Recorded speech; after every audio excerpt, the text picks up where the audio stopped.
Okay. Good morning. Good morning. How's everybody? Good. Well, welcome to our first social work day of the quarter. March is social work day. And we're here to thank all the social workers for their service. You are already social workers, some of you are aspiring social workers, falling in the classroom. So one day you may be a social worker. So this morning, we're going to talk about our theme for this month is lifting every voice, the power of storytelling in social work. And storytelling is a very powerful tool, and social workers have used it as others. And we're going to talk about how to use storytelling and what they're trying to accomplish to use storytelling. Storytelling is a tool, it's not a thing. So we all should learn how to be better storytellers. Some of us kind of natural storytellers, and some of us are not. I'm not going to also have very fast,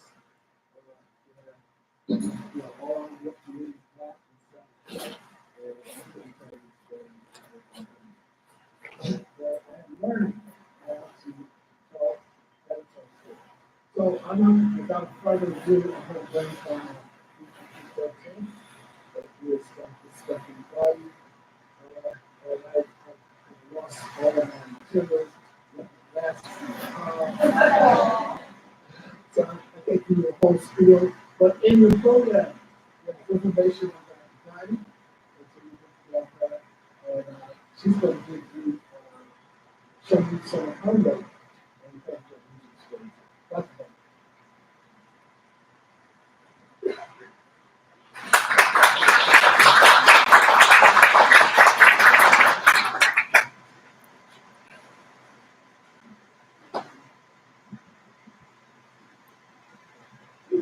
Every voice can sing till love and heaven ring with the harmonies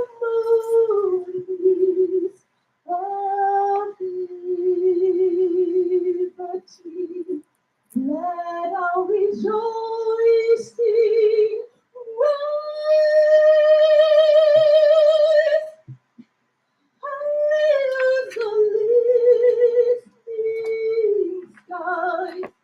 Let it resound loud as the rolling sea. Sing a song full of the faith that the dark path has taught us. Sing a song full of the hope that the present has brought us. Facing the rising sun.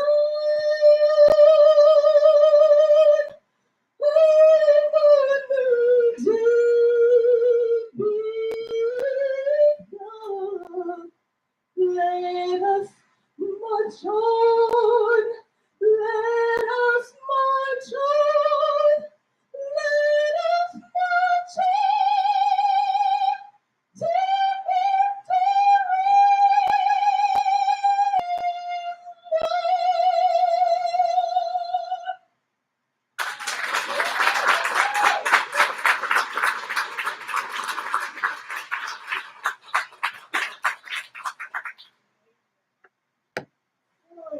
Today we are gathered as social workers to remind ourselves of our place in policy, our place in social change, our place in political social work, and the importance of storytelling in this work. These words that you just heard of James Weldon Johnson were written in 1900. 1900. And not only did he pen these words, but in many ways he lived these words. Imagine a black man, 1900, writing these words and teaching these words to a choir at a segregated school where he taught.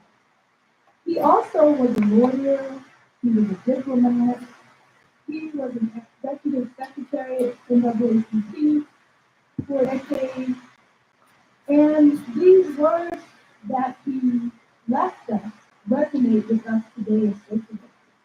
The ways that we should be lifting up our voices, the ways that we can support others as they lift up their voices, particularly to those that are on the margin. As you probably know, this song became a rallying cry during the civil rights movement of the 1950s and 60s. And perhaps it should become a rallying cry for us even today. To help us gather these stories of courage, these stories like those that we know of people like Congressman John Lewis, who reminded us that the movement without storytelling is like birds without wings. Today, the many movements that we have as we address the many challenges that we are facing in our nation and our world need these wings.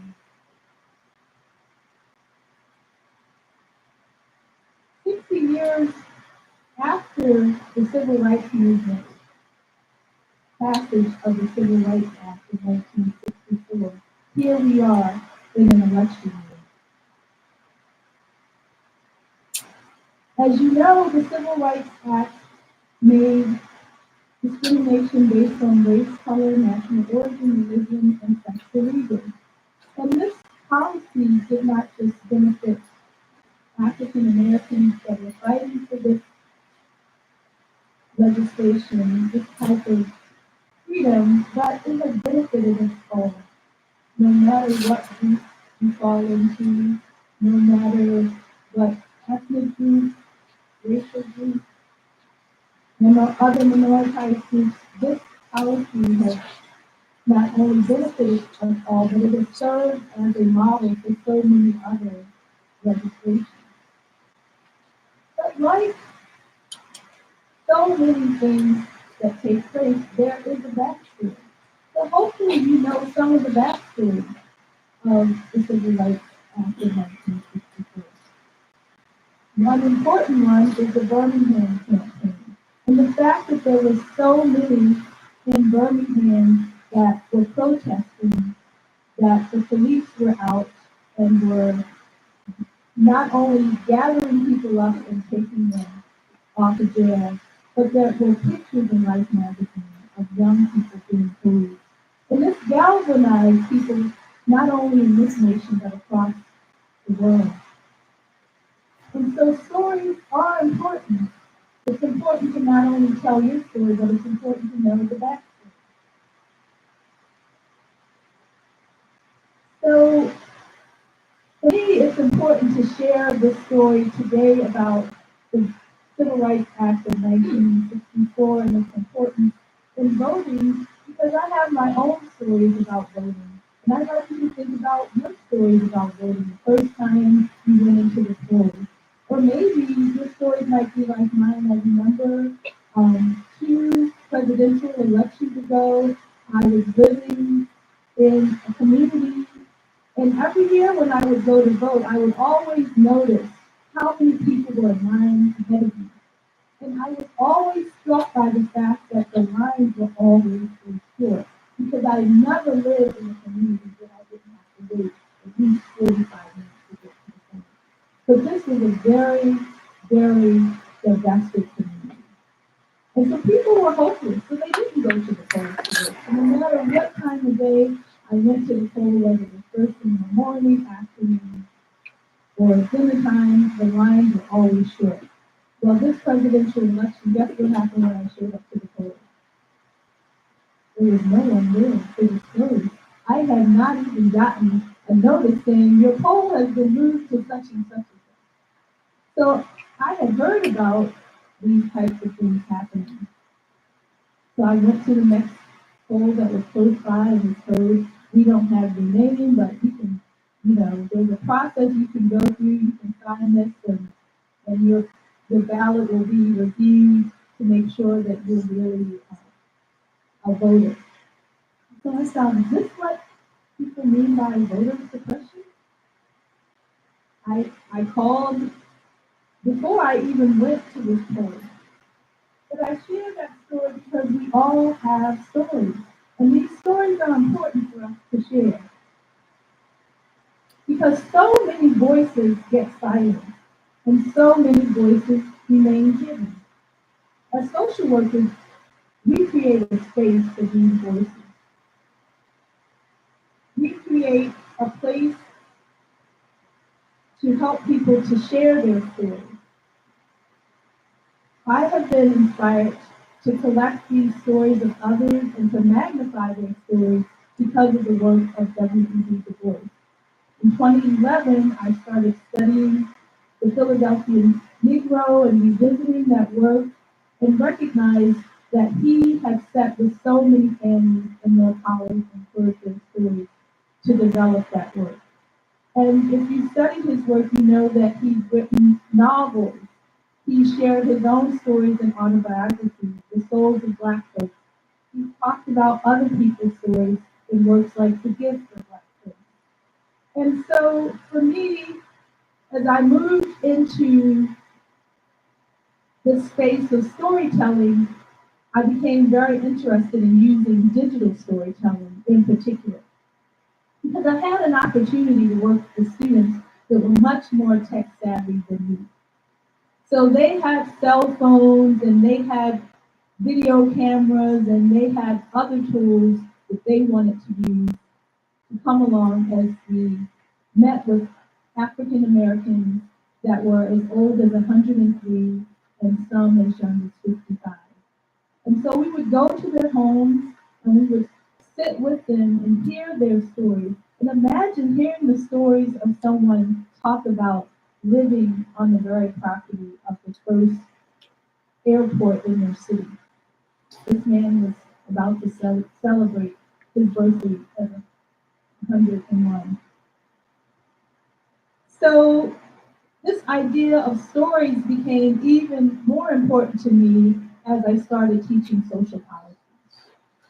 Because I recognized that while evidence-based practice means getting those statistics and having those quantitative measures of things, it's also important to have those qualitative measures, those stories.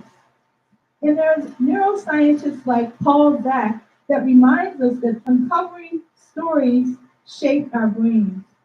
And even better, they change our brains for the better. Stories engage more of our brains than facts and figures do. Often we can identify in some way when someone tells a story. Hopefully today you identify a little bit more with me because I shared a little bit of my story. But in sharing our story, we help people to understand what stake we have, whether it's in a cause or some kind of purpose. But this idea of stories helps us to build relationships, to build movements.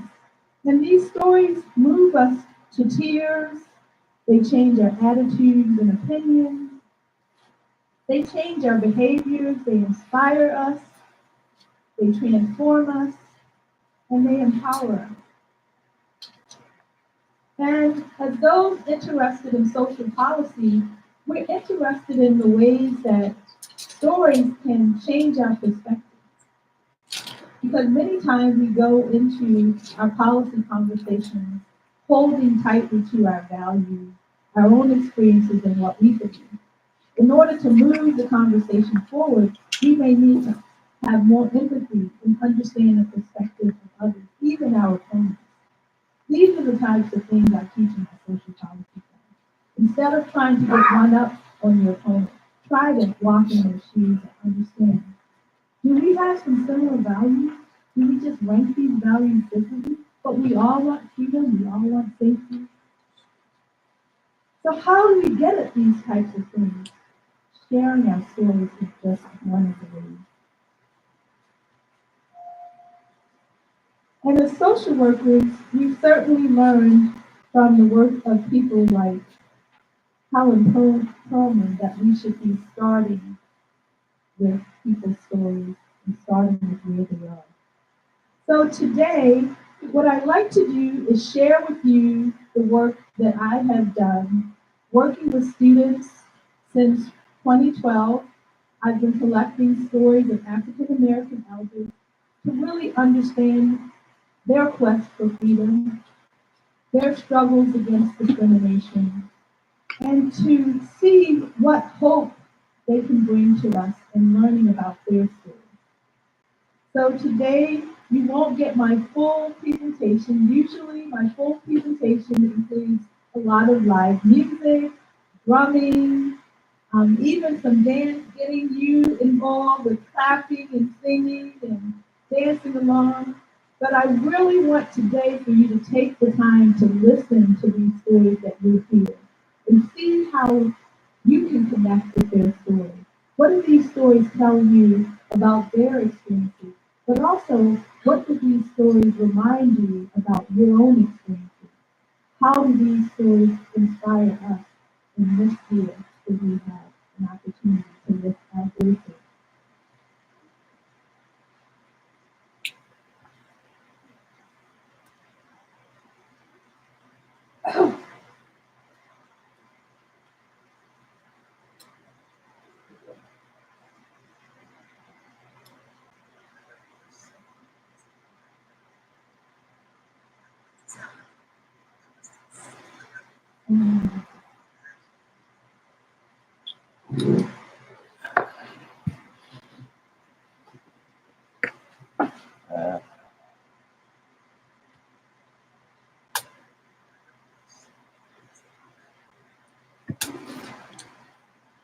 Stephanie, I'm gonna have to have Dwayne come and get the audio turned on.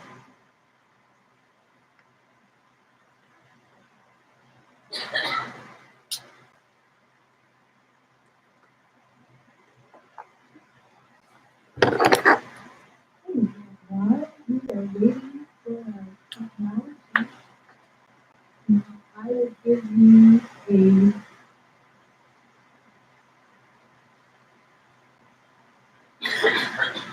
an idea about some of the stories, some of the things that I was going to say after the song. I'll share some of those things before the song to prepare you for what you will see in the Hey, film. I need you right away. The Basically, want to HDMI is not introduce coming you to through. several African American elders that have lived in Pittsburgh or Philadelphia. And these people share also in common that they were part of the Great Migration, or their families were part of the Great Migration. So these are people who were part of that silent revolution.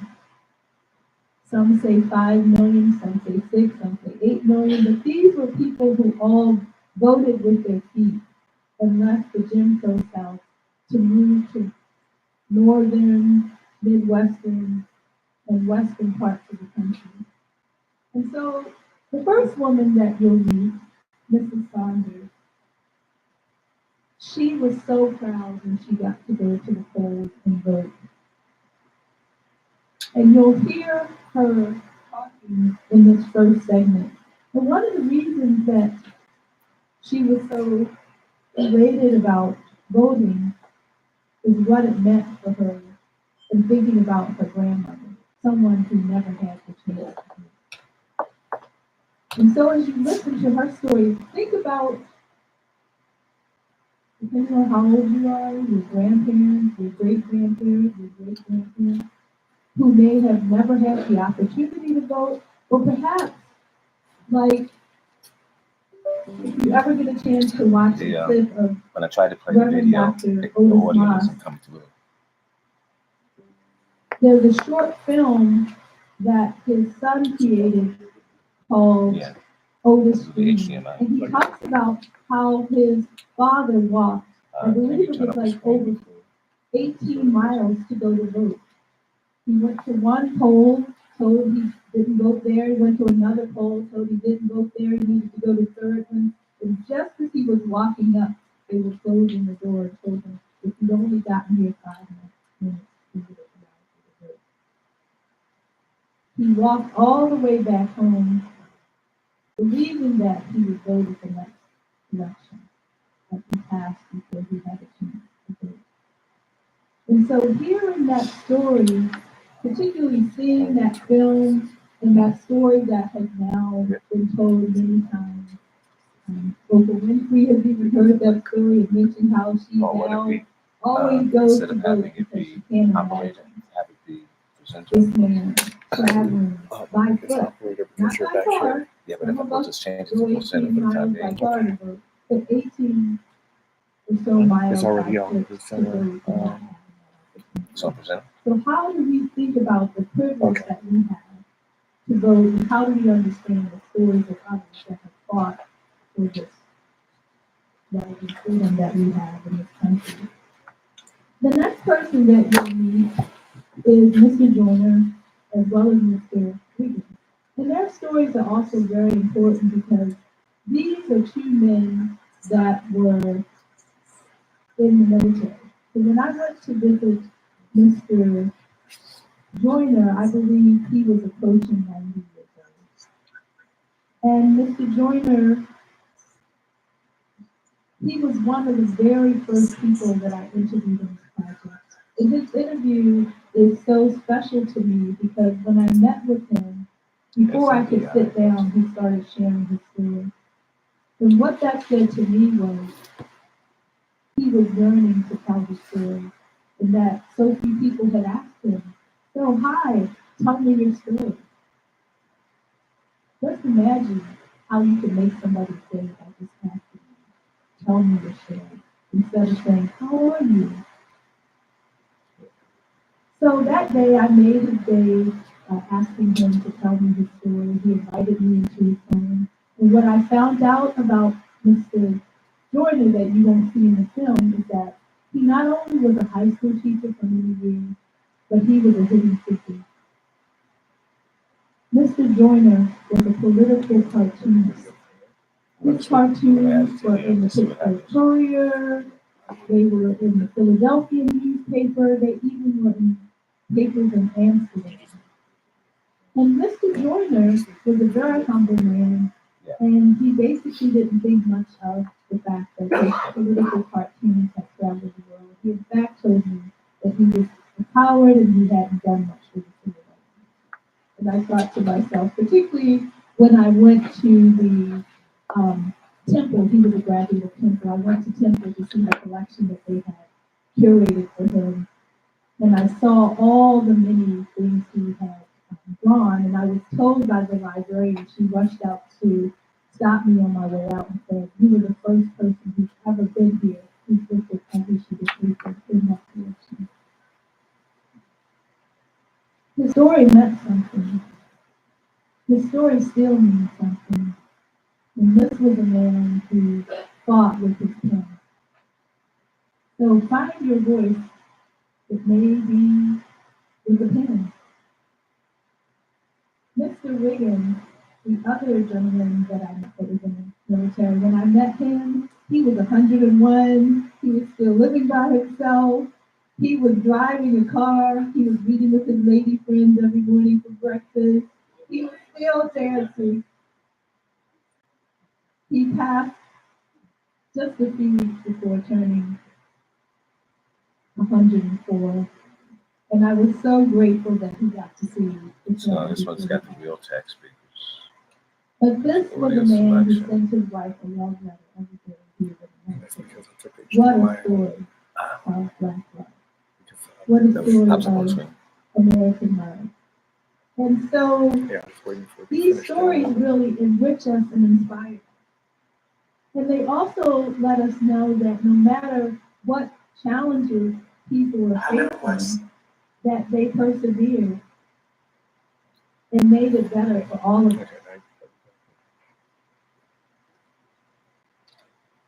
Dr. Vassar, she is a force indeed. I can't wait for you to see her. Hope to see that you'll get to see her. Display. Dr. Vassar, she is a central story in my musical documentary because at 5 years old, something pretty traumatic happened to her. As we know, these are some very important developmental years, birth to 5 years old. Yeah. And at 5 years old,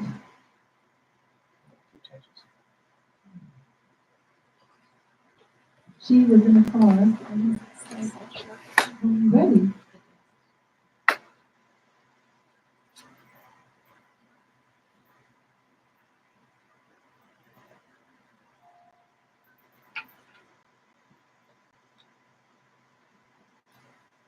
So, Dr. Vassar had a very traumatic experience at 5 years old. I'll let the film tell you what it was. But since that time, she has been surrounded by so much love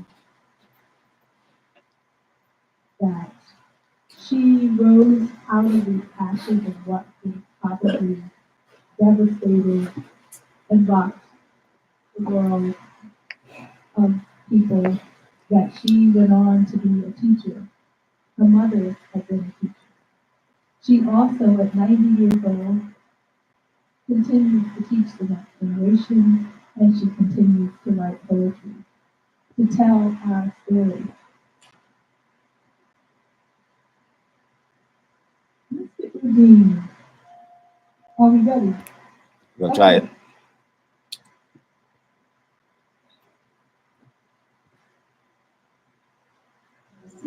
Could not believe it. That actually they have voted for black men. I never thought I'd see that day. And I wish that my grandmother had a baby. Because she told that folks had all the sense. No matter how I try to show her that everybody is really equal. Solid trees bear strange road. Blood on the leaves and blood at the road. Black bodies swinging in the southern breeze. My mother was a young teacher. She died when I was 5 years old. We were coming from her school. We were stopped by the Ku Klux Klan, and they assaulted her, and they threw a blanket over us and said, "Don't look."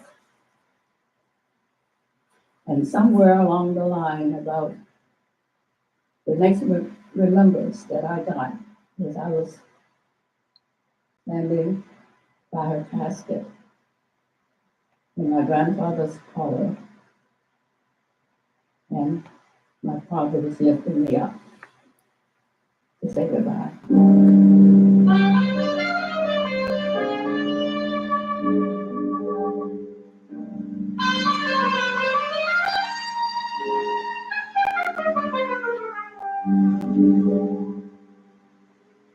Yes, we'll see of the gallant sound,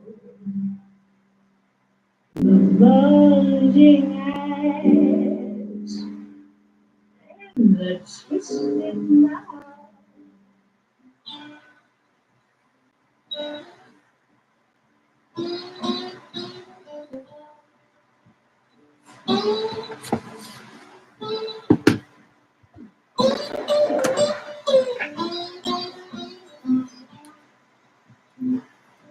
When I left Alabama, we left by train.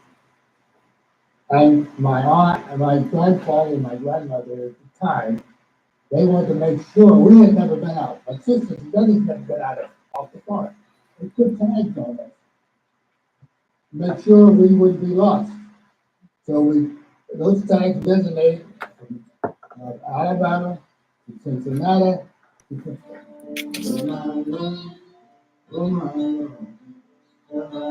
was a segregated army, and the white soldiers didn't mix with the black soldiers. So I was stationed in Fort McClellan, Alabama, which is about 70 miles from Birmingham, Alabama. And at that time, they had brought back German and Italian prisoners from the North African campaign. And they put me in a hospital. That's where I ran into the Germans, prisoners of war. You know, in Alabama, they fed German prisoners of war because they were white before they would let the black soldiers eat. Even when I was going to the Navy, I stopped in the store. I couldn't stay up because they could eat it there. And that sort of hit me. Yeah, I'm going to fight. I don't want to go fight. I don't want to go. But you're making me go. Yeah, but I can't eat my sandwich. Burdens now, they rush me down. Disappointments, they're all around.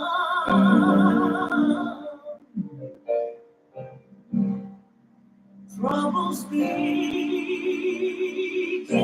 more from sad. Sorrow through tears stained eyes. There is a world where pleasure reigns. There were rules in the South, and there were signs. You knew what to do and what not to do. And you were told very early, don't go to this place, that wherever you walk, you ate, you shopped. At that time, it was, it was in a segregated school, because I'm in my 80s. So, that was a long time ago. And so, after there, I went on to college. I went to a segregated university, went to North Carolina College, North Carolina Central now, University. They sent me to Shannon High School to do my practice. I said, yeah, well, that's what I want a job. Well, they don't want any black teachers in high school. They don't I couldn't give you a job. And so I said, well, my parents have worked and I've worked and I need a job. What is that? He said, I said, well, I do have a job. People over here, we can hire you as a homeschool visitor for $66 a month. I said, okay, I'll take anything because I need work so I can take home some money to my parents who worked so hard to get me something. Well, I didn't know that it showed that I was overqualified. Anytime you have a bachelor's degree in education, other people who were doing the job had to graduate from high school, mostly white people. But they got the job and they were working, so that's what I did. I stayed in that job for about 20 years, and then I got out of it. I said to myself, I have a degree that says that I'm trained to be a teacher. If I don't want to be a teacher, I want to go and train myself to be a teacher. And now I recall something. There was a certain lieutenant who came to work in the foreign technology division. And he looked around, and he was supposed to work with me and with the man I worked with, my boss. He looked around at us and decided he wasn't working with us. So he sort of assigned himself to somebody else. And at lunchtime, we always played chess. And he watched us play chess. I didn't know how to play chess. So one day he asked, can I play? I think I know how to play that game. So we let him play chess. And so he told me that at Texas A&M, where he had gone to school, he had never seen a black person. He said where he lived, you hardly ever saw black people anyway, but he had started to see them now in the department stores. He said they were clerks in the department store. He said that someone had told him that black men had tails. And he said he believed that until he came up here. And he said, since he did it right, Pat, he had noticed that whenever he wanted to have something done, he had to go to a black person. The top one was a black female. And if he wanted something done, he had to go to her. So I think he finally ended up apologizing to me for not wanting in the beginning to work with me. And for, you know, happy that he taught him chess and that he learned that black people do have some intelligence.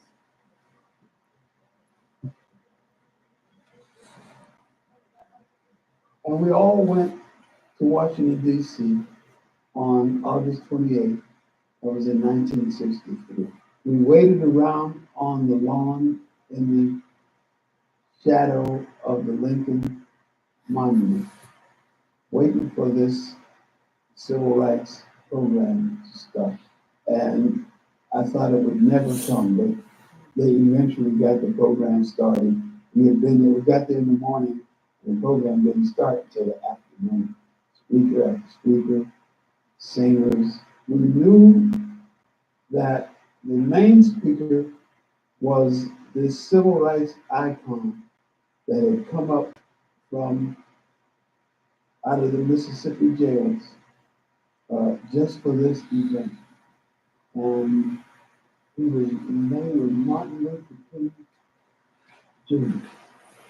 And he was such a huge image that I expected him to be a huge man when he walked out on the stage. But this little guy, the little guy walked out on the stage when they introduced Martin Luther King and the place went, wow.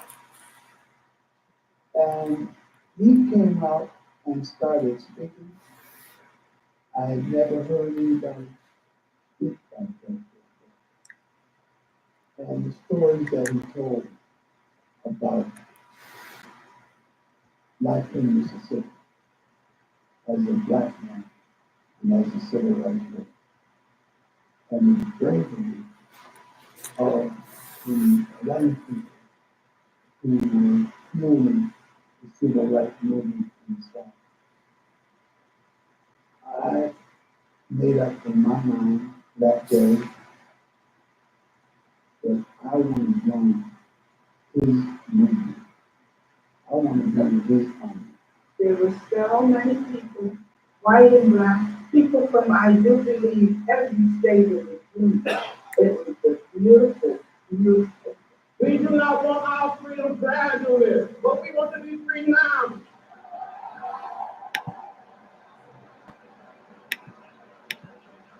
We're tired. We're tired of being beaten by policemen. We're tired of being out people locked up in jail over and over again. And then all of these things. How long can we be freedom? We want our freedom and we want it now. We're marching for the right to vote. We're marching for better jobs. We're marching for equality. We're marching for better schools. We're marching for the same thing 50 years later. The verdict came in around Trayvon, and we had a march. We had a march. We had a protest in Mellon Park. We had a march in the hill where we shut down Center Avenue for a while. We went down to the city county building and shut. We stayed in the city county building overnight. There's a new wave of protest, particularly led by young people, particularly by young black women, that's really emerged around the Black Lives Matter thing. That's very good, but it's nothing new. Ernest T. Williams in 1972 was killed by the police. Anthony Agers was killed up in Garfield in the parking lot by the police. That was probably in the 80s. But this whole Black Lives Matter fight around police violence against black people is not new. And you can't sustain rebellions forever. They'll have a high point and then they'll win. So what we have to add to those rebellions is this vision of creating a new world and seeing how we're on this path to try to create something new out of each of these rebellions. For the rest of America, and for my children and my grandchildren and my great-grandchildren. What is happening now happened back in 19 32 when I was born. It's the same kind of thing.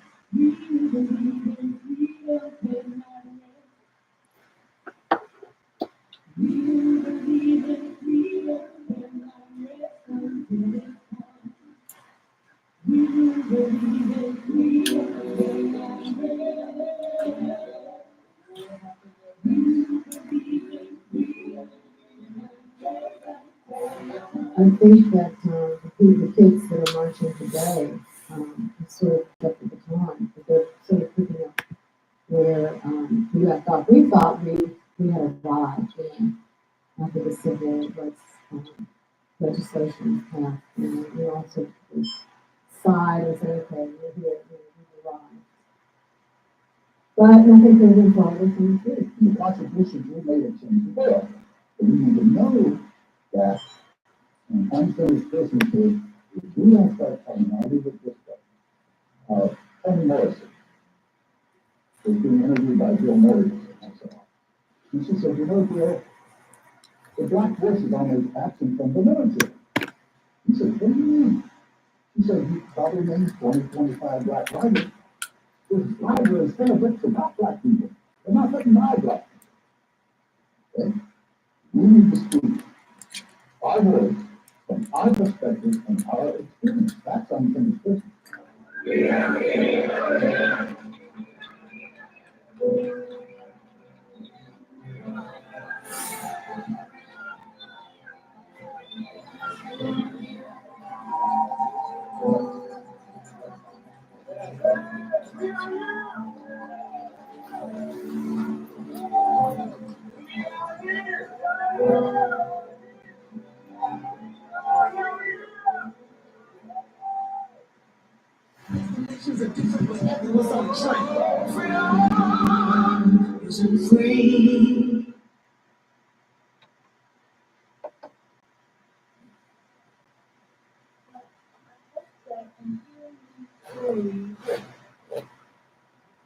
Particularly these last lines, we are here, we are here, we are here. That it echoes with you and gets louder and stronger as we all tell our stories, as we listen to each other's stories, as we find the courage to continue to reach for freedom. These stories that you heard, while they reference many struggles to achieve freedom, like the words of lift every voice and sing till earth and heaven ring with the harmonies of liberty, we need to also find the harmony. The stories you heard today were African American, but they're stories of other communities. We need to bring our stories together to have a stronger United States. And so, in the face of the struggles for freedom and the divisions that we are experiencing this election year, let us face to the rising sun of a new day begun, and let us march on till victory is won.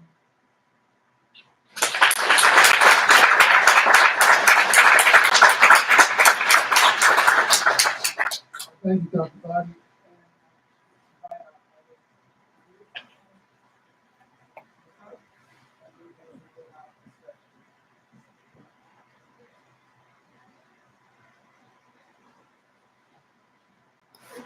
Stories.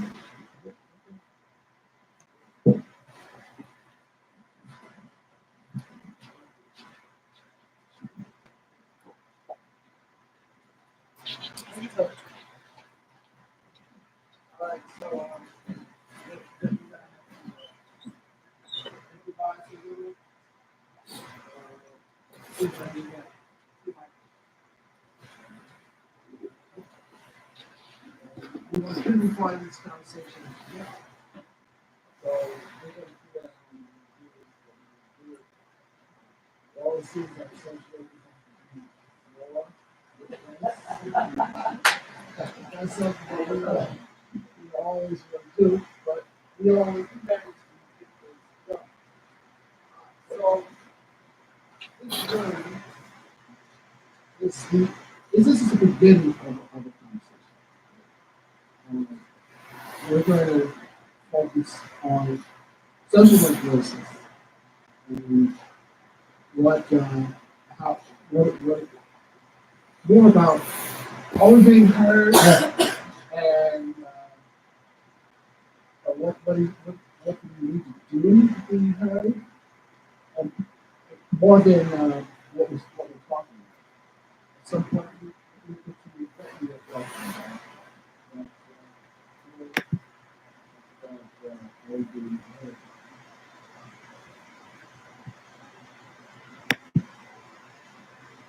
Also,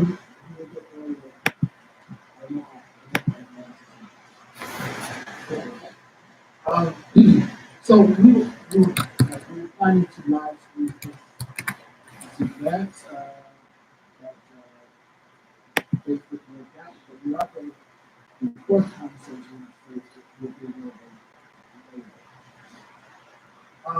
So I want to start by addressing the elephant in the room. And as you gather here to talk about social voices, we would, we could not gather and not say something about what's going on. Now, we're not going to talk about it because we could spend at least 90 minutes talking about what's going on. But we have to at least acknowledge that this is one of the most critical and devastating things that many of us have ever seen happen in the world. We want to acknowledge the loss of life, the overwhelming suffering of Palestinians. And again, we like to be in a conversation about that in the future, but today we're going to focus on our ability to influence the marriage and the association. Yeah, back in 1922, it was interesting because we had canceled our social thing we did. That's not. Not long ago. We had 73 women.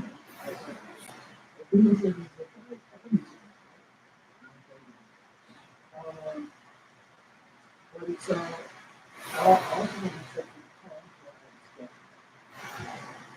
that families are not speaking to the nation, so even though we have a national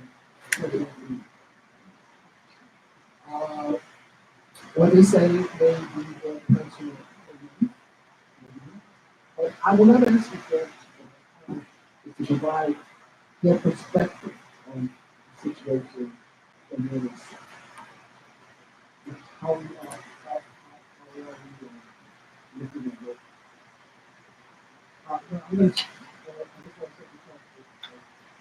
We're not here to judge social work or social workers, and some of you will be academics, and then the age of the person. We see ideas about what we are doing and what we can do. So as you listen to especially who think about something we do it right, and then we can do it right. So we don't have to leave it 2 minutes and take it. One something is a good comment.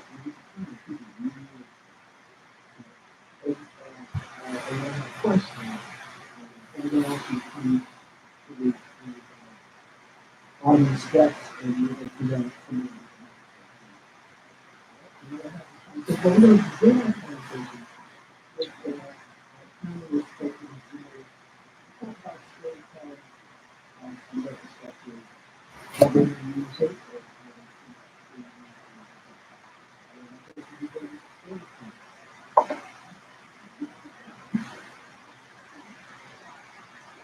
Well, you've heard a little bit about how I came to storytelling And I guess that's really how I came to storytelling professionally. But I would say that I was born into storytelling. I really came to storytelling through way of what I would say would be spirituals.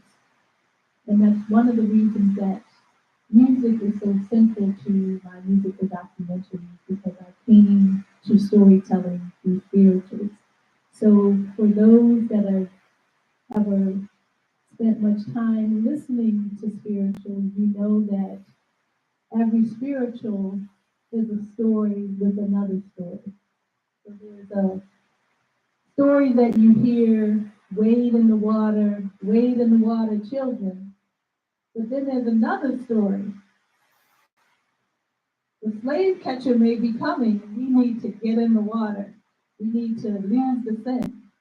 And so being immersed in Black church culture, storytelling was something that I grew up with. And so when I made the transition from being an engineering to a science major to a social work major, that was already in me, stirring in me. And so even in my dissertation work that was primarily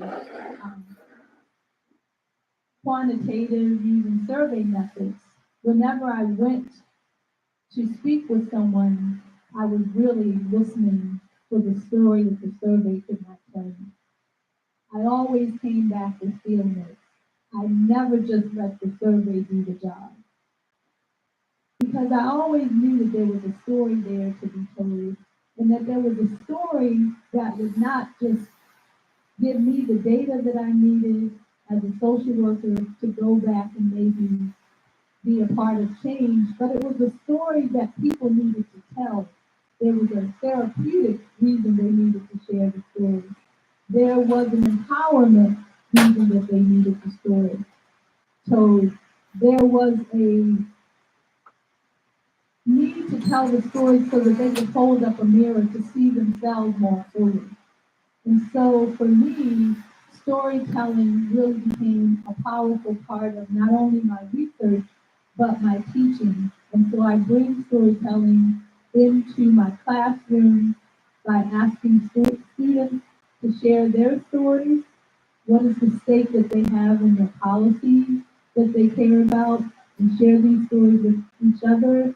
But I also bring music into my classroom because I think music is a way of sharing stories that breaks down walls.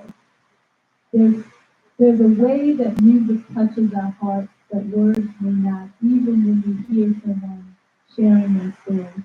So I really try to use storytelling and bring in as many modalities as possible. I have my students do crowdsourcing for stories, going on the internet to find out what people's stories are around policy issues, and just look for the ones that you agree with, but look for those that you don't agree with. And really try to be aware of all the narratives that are circulating around a particular policy.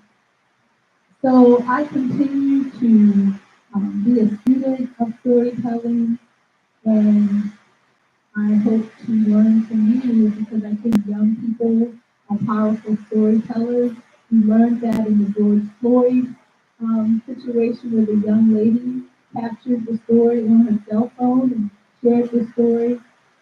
So there's still so much that we can learn about storytelling and so much we can do as social workers to lift up our voices and also to help our client and client systems to tell their stories.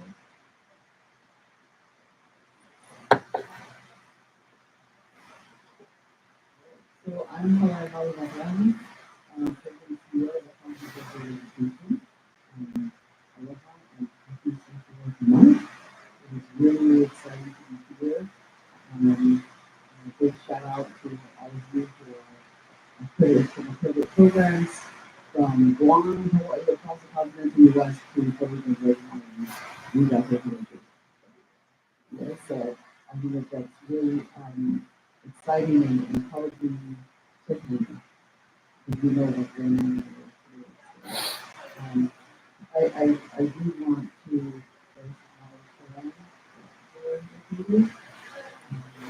indigenous people, as you can see, and popular and hashtag cards, I think that that's always something important that needs to be thought about too.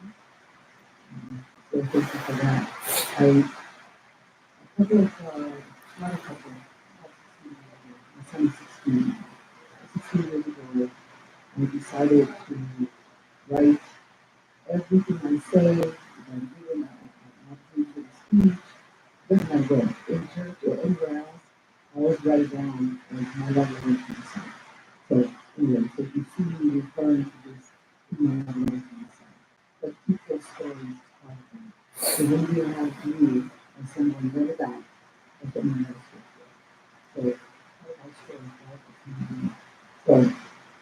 So I'm just a founder by design. Storytelling is part of it. We learned that as children from Africa, as mothers. I think one of the things that I thought about in storytelling in my culture is a matter of survival. That's what it was.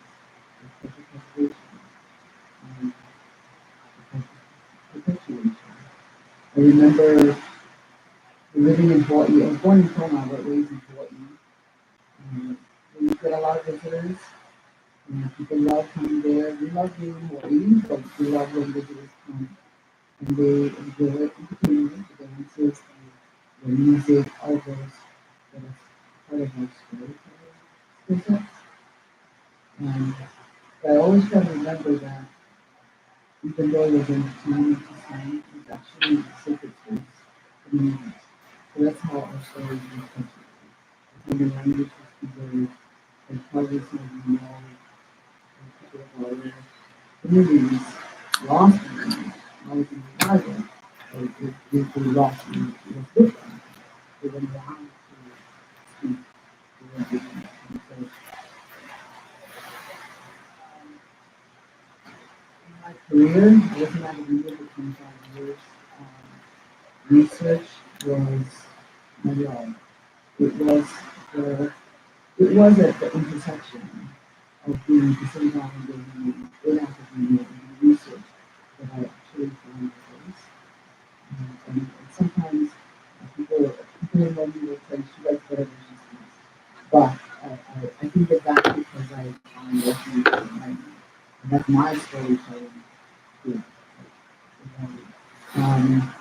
My 2 areas of research for 25 years, I was in academia, and I was sitting down with things and communities, and living color in academia.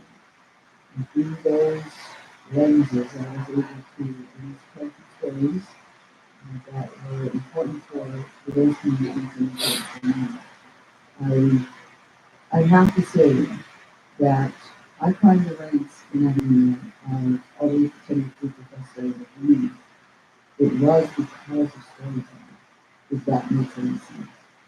And it was through scholarship and research. It was for that. And I know that some people say, publish or perish, while doing that process. Sometimes those stories need to be preserved, and sometimes those stories need to be preserved for them. I remember I was at Morgan State University for 6 years back in the day, and I remember hearing them talking about how do we get these stories into mainstream peer review. And so I said, submit, see what happens. And they schooled me and said, you understand this reason why we have black journalists? Because they didn't accept those stories. And so there was a hesitation to even share the stories in those areas. I really think it's so purpose. This is an opportunity for us to really tell our stories. And I think with the policy advocacy, the one and also just getting into mainstream media, mainstream publication. I do want to say though about storytelling. There's an art and science kind of. Sometimes the story won't get through because it needs finesse. And I've learned that when I'm a little mature now, And back in the day, I used to just spit it out like a young copperhead snake. I spit it out and then see what happens. And learn along the way that you have control of them a little bit. Immerse it a little bit so that the story can actually be told. I think back in the day was I just really heard it. Or they didn't hear the story. They already used to they didn't hear the story. So I think in the art of storytelling, I go back to my elders, the people who taught me that, but I didn't listen to them. I think now I know that there is an atmosphere to it. So the jokers, what can I know that? What can I do? Look, when you take that long thought, this is really, really exciting to see all of you. Shout out to Tennessee, everybody else but Tennessee, Laurie Messenger, McGee, right? Laurie Messenger, please give my regards. Thank you. Good morning, everybody. My name is Luisa Lopez, and I serve as president of the Latino Circle Coalition in New York State, which is an organization that is dedicated to strengthening the pipeline of Latino bilingual social workers in the field and addressing the mental health of vulnerable communities across New York City and across the country. But first and foremost, like many of you here, I am a social worker, I am an advocate, and every day I value and use the power of narrative storytelling to address the challenges and the strengths that traditionally marginalized communities have and face. And that means everything from the newly arrived migrants to communities that are dealing with the opioid crisis, gun violence, and in my personal experience, folks that are experiencing challenges of infertility in their family building journey. In my work with the coalition, we're also a scholarship program, so this is how we get the stories of MSW students that are trying to apply to our mentorship and scholarship program. And, you know, I hear every day the challenges and the stories of resilience and fortitude that a lot of our students are facing. Everything from navigating predominantly white spaces to the often unspoken of burdens of being first generation college or graduate students to pursuing non-traditional career paths that their families maybe did not plan for them or approve of. And when this narrative is reaching, you know, each of those social workers or soon to be social workers are really advocating for an open door. Not, and of course, it's taken through. And it starts out as advocating for themselves, but at the end of that journey ends up being an open door and an opportunity for them to be at a seat at the table, for them to become catalysts for change, not just for themselves, but for their community. So really that story, that narrative, that essay is a vehicle for them to be where decisions are being made and where they can make the most impacts for themselves and for the communities that they want to serve. That's incredibly powerful. That is the vehicle for them to get through the door. In 2021, and this is my personal journey with narrative storytelling, I wrote a chapter in a book called Latinx in Social Work, which is a book that nobody wanted to publish.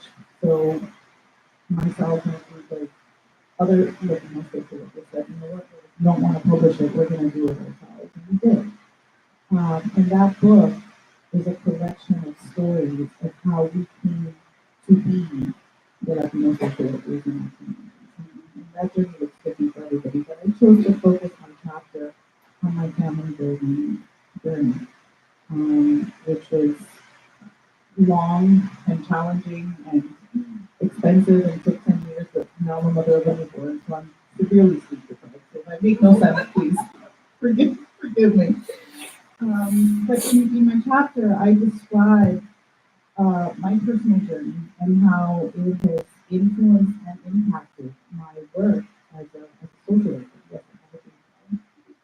I am a social worker at the emergency relief organization in New York City.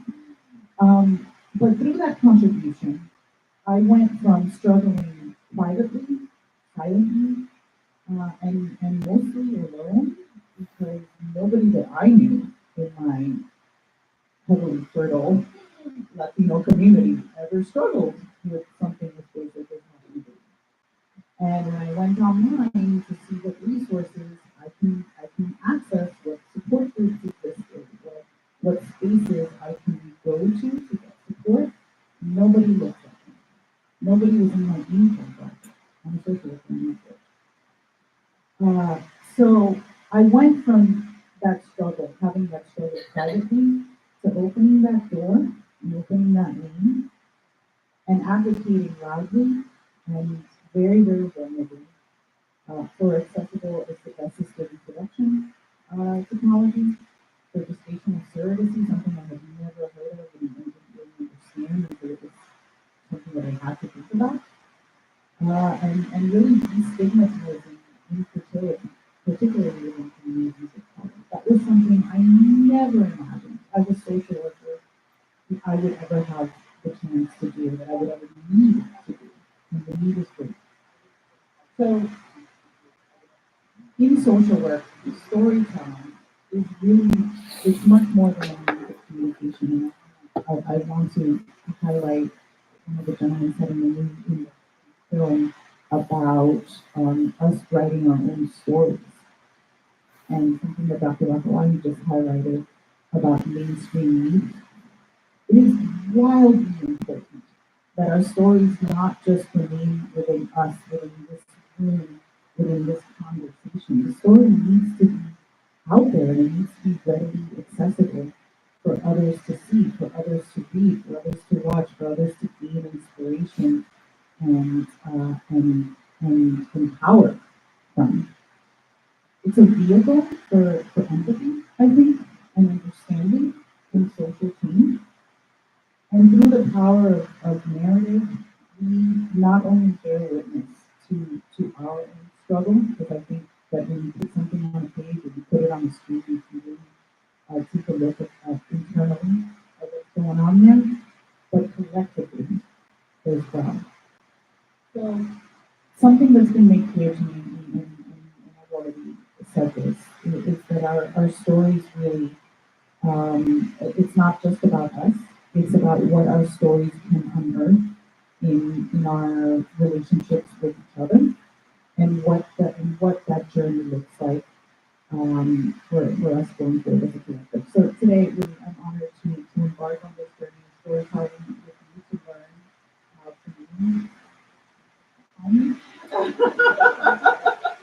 it's something to do with the baby. I know it's something to do. And really, I'm honored to be here with you all and to learn from you and to have this discussion on this important topic and how we can become part of each other's stories, right? And ultimately part of our country's story, not just as Americans, but as social workers. I'm Shannon. I'm a faculty member at the Wurzweiller at the University and a political social worker. And I think a lot of what we talked about today, right, was sort of connected with what about stories makes them effective, right? So, you know, while I haven't been through infertility, I'm a mother, and so that helps me connect with some of these stories. You know, maybe you've had very different experiences than the folks who are in the video today, but you probably saw something of yourself or something of somebody that you love in that video in some way, and that helps you connect to that story. The opportunity to do this panel, really, I've been thinking so much for the last few weeks about stories, and you know, it's been a wonderful opportunity to think about stories in my family. You know, there's a story, my father was the storyteller in our family. I discovered as an adult that the truth of the stories is relatively unimportant to the story itself, but there's always a meaning behind them, right? And so thinking about what are the stories that we remember and why did those stories stick with us, separate from whether or not they're accurate, has been a really rewarding experience for me. And I've also been thinking about when I've seen storytelling be effective in my political work. I worked on Capitol Hill for 10 years, and I saw, hundreds of constituents come in the door or write us letters or send us emails or call us to tell us their stories. I left the Hill in 2004, and I can still tell you some of those stories today. I go up to the state capitol in Connecticut several times every year, and I testify, and I listen to other people testify, and I think about some of those stories that would stay with me. A couple years ago, I came across an article by Christian Black Patricius and Moderator that helped me to understand why some of these stories are really effective. And essentially, they were talking about storytelling being used to help change people's opinions about our carceral system, right? Which is, we all know that trying to convince people to change their minds about something in today's day and age is incredibly hard, and particularly about something that is so visceral to folks as incarceration in the criminal legal system. And they essentially argue that in order for a story to be effective in helping to change your mind, it has to do a couple of things. And one of those is it has to connect to an emotion. So probably these stories that you remember throughout your life are the ones I remember from testimony, are stories that have connected to an emotion. So like maybe it's empathy, maybe it's anger, maybe, there's the stories that you spit, like there's an anger within that, and you can connect sometimes with that anger. But an effective story makes me feel something. And an effective story also makes me understand the people in the story the way that we identify with characters, right? We think of them as a character in a story. One of the things that can be done sometimes with storytelling can be used as a great thing for good. But when stories are used to reinforce stereotypes about people, that's a really powerful form of storytelling. That sometimes we will see that our clients and community members are being demonized in the stories that are being told. We see that in the political realm every day. And this world that we live in with the divide, where the stories I hear might be completely different than the stories you hear. The news that you hear might be completely different from the news that someone else hears. I think those come back to this idea of we're hearing different stories, and stories are looking different emotions in us. And so I think that's our job as social workers, is to really start to break some of that down and think about how and why we are telling stories and how and why we are listening to other people's stories. So the next time that you are hearing a story or you're telling a story, particularly if you're trying to, do what we're all doing here, trying to change the world, I want you to think about who's telling the story. Is it their story or is it somebody else's story? And if it's not their story, well, maybe we need to have the person in the room that it's their story, right? Maybe I can tell you the story of my friend Gus and his experience being incarcerated and losing his right to vote, or maybe Gus can tell you his story of being incarcerated and losing his right to vote. Sometimes our clients and community members can't do that. They're not invited into the room. So maybe we're going to tell their story, but maybe let's see if we can get them invited into the room so they can tell their own story. I want you to think really clearly about the emotion that you want to invoke or the emotion of the storyteller. What is it? What are you feeling? Is that the emotion that's going to be helpful? How do you want somebody to feel when they hear that story? Is this a story that's reinforcing stereotypes? And if so, is that the right story to tell? Or is there a different story we could tell that gives us some nuance for people?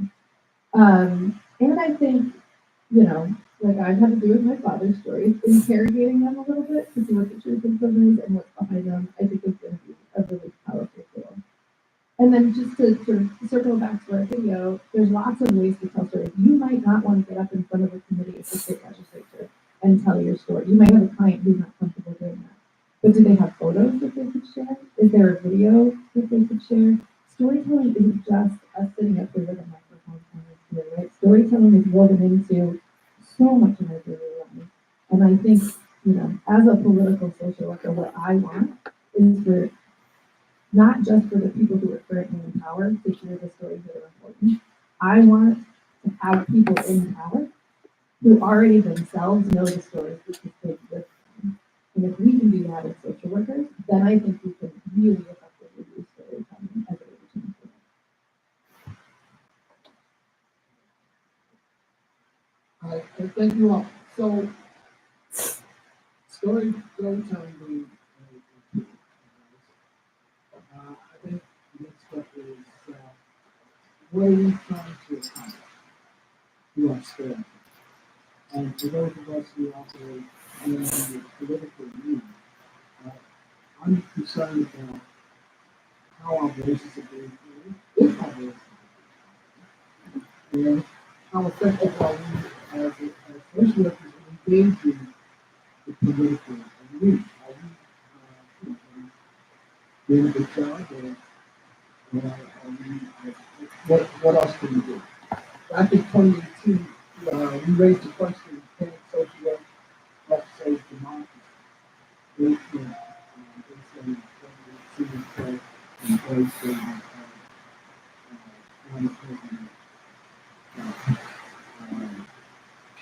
doing this administration, and so there's a lot of concern.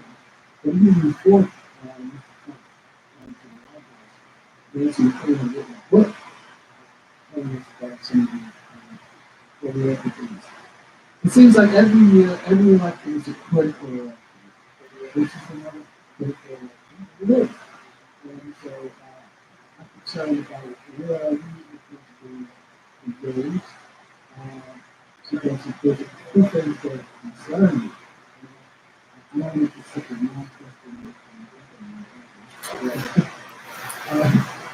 I'm concerned that we're not as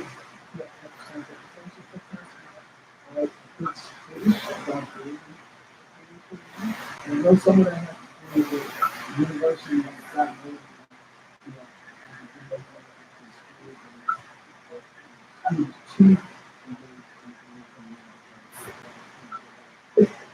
So, what is your perspective on getting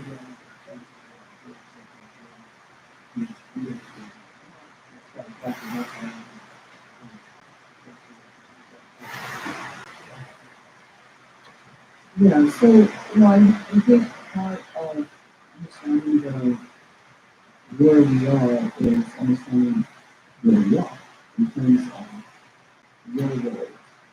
I always try to remember that the stories that go up, the people that I elected, all of those endings, for lack of a better word, comes from beginnings. And so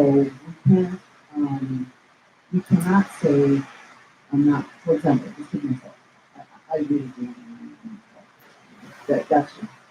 But then can I say, however, as a social educator, this is what I can do in the classroom. I'm going to make sure that students are inspired. Expose them to what's really good. Expose them to content that are difficult. The social workers can probably grapple with better than anybody else. So I think when we start understanding that we all have a role to take in this whole political process, we will be better. My son, like I said, he's 16. So they always drop me off when I'm going to march. So they drop me off, and my mom is going to over the march. They don't join me because I know their role, and they know their role. So I said to my son, one of his heroes is David Ginsburg.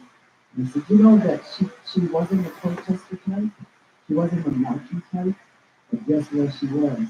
She went to the Supreme Court and submitted documents that help women do this, help women do that. So that was her role. She knew that she wasn't able to do what other people would do, but she just never put anything. So I think that's for me from the education piece is how you in the best position to identify those trends and actions and just feel the fact. If the student says, I don't even talk to something, the student is everything. And that's the kind of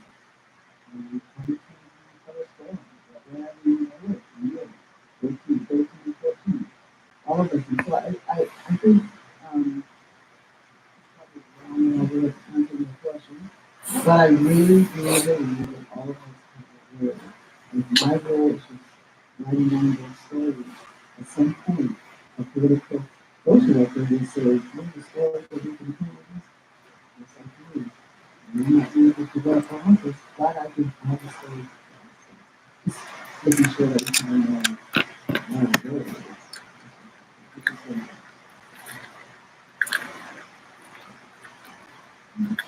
I'm also an educator, and I typically just try very similarly to ask students, what do they care about? What do they have a stake in? Because a lot of times in classes, students feel the pressure to take on an issue that they think the professor wants to take on. And I really try to encourage students to take ownership of the social policy classroom. It's an opportunity for them to have a space where they can share ideas and test out ways to engage in policy work. And so, what I've tried to do in my role is to invite policymakers into the classroom. That's usually one of the most fun days in the class. Students get to hear from people who are serving on city council or someone who has been in Congress. In Texas, at Baylor University, where I work, we have a couple of opportunities each year to have retired congressmen to come in. And so that's been a great opportunity. In the best years of the course that I've taught, I really tried to have people to come in and speak to the students that are coming from different positions. Because I think, again, that really helps to understand that maybe this is an issue that I care about, whether it's housing, whether it's education policy, whether it's immigration, but can I hear from a different perspective? And how do I make sense of how someone else is thinking about this issue? So these are all very important things in the work that I'm doing. And another thing is to just allow students to find social policy in their everyday life. So that's, I tell the students on the first day, there's something in the core of what I want you to get out of this class. You want to get an A, so let's just put that on the table.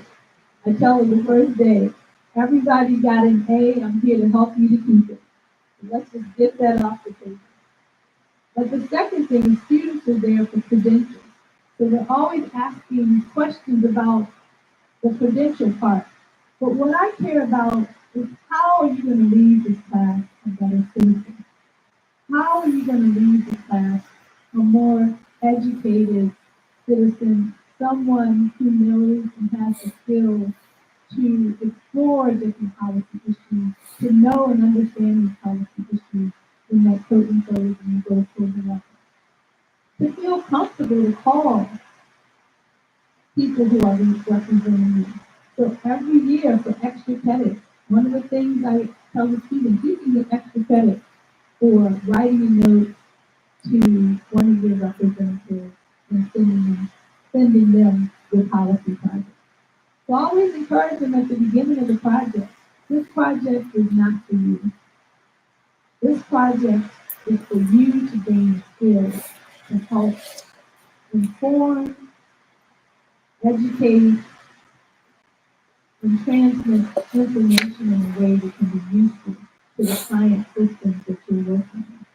So that might be a representative in the state, or it could be somebody on city council, it could be someone in Congress.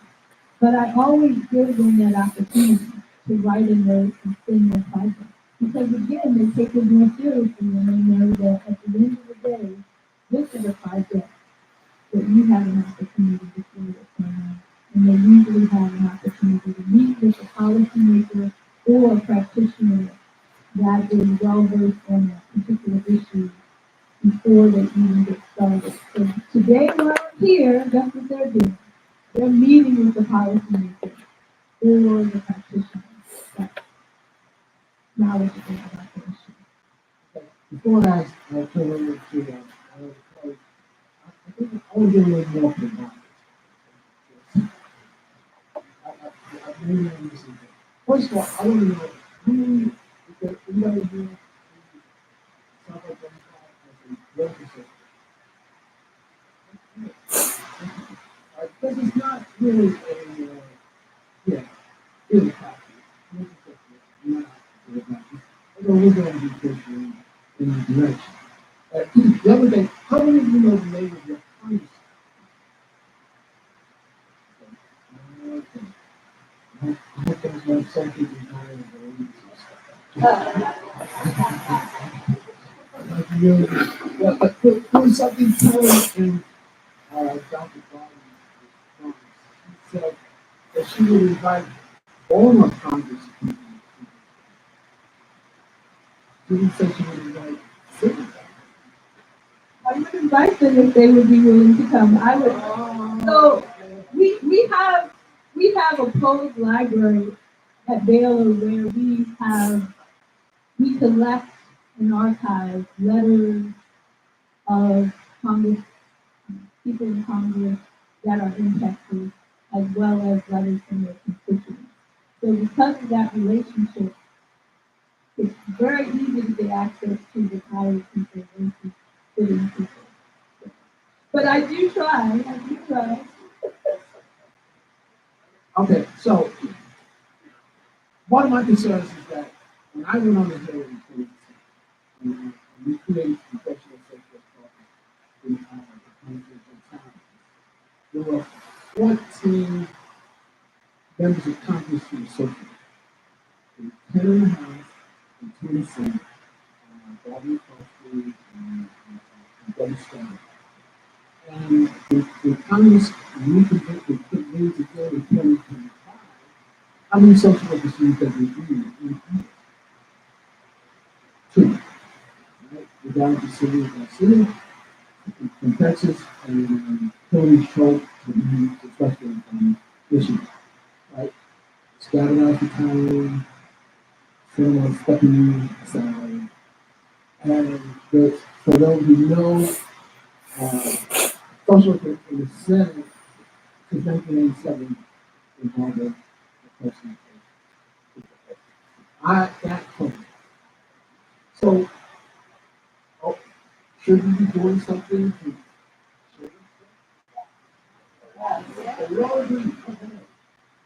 then we have to begin discussing what we should be doing with all the children. So I've done significant research on how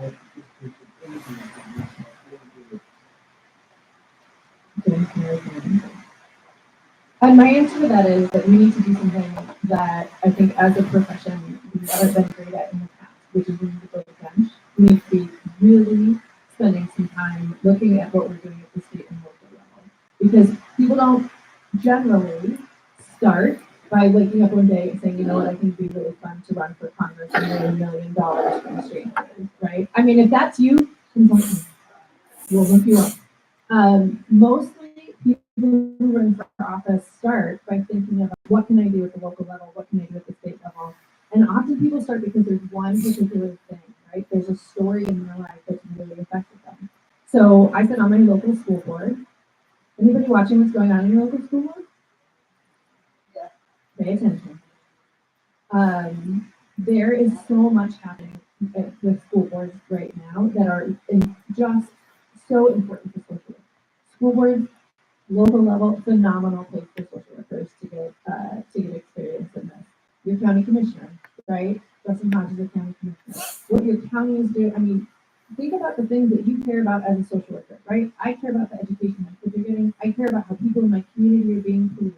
I care about access to mental health services, right? All of those things are affected for sure by the state and federal, but what's happening at the local level is hugely important.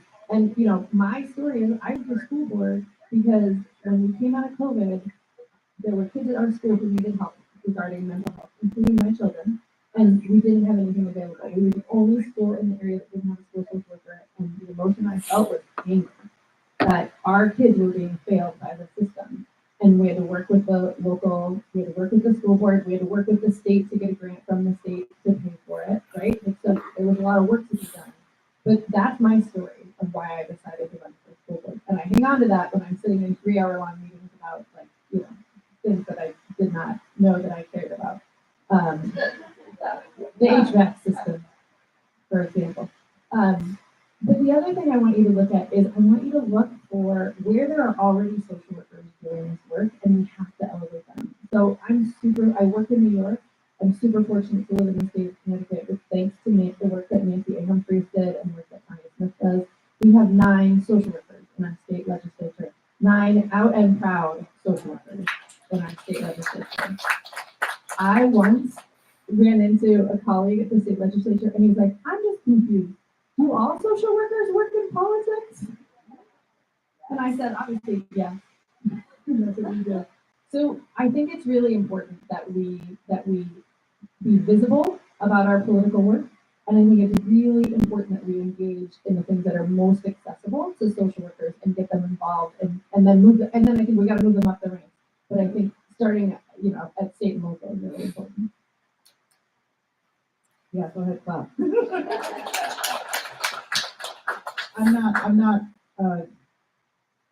There's really very little that I can say to follow that up except to say that I agree. I co-chair the licensing committee of social workers for justice in New York City, which is an organization that specifically wants to build political power for social workers. And right now our main campaign is the social work, advancing the social work workforce act in the New York City legislature, which would eliminate arbitrary barriers to licensing for social workers. And the way that we came to that campaign is because we saw that there was a critical shortage of social workers, culturally competent and linguistically competent social workers in our communities. That campaign didn't just fall out of the sky.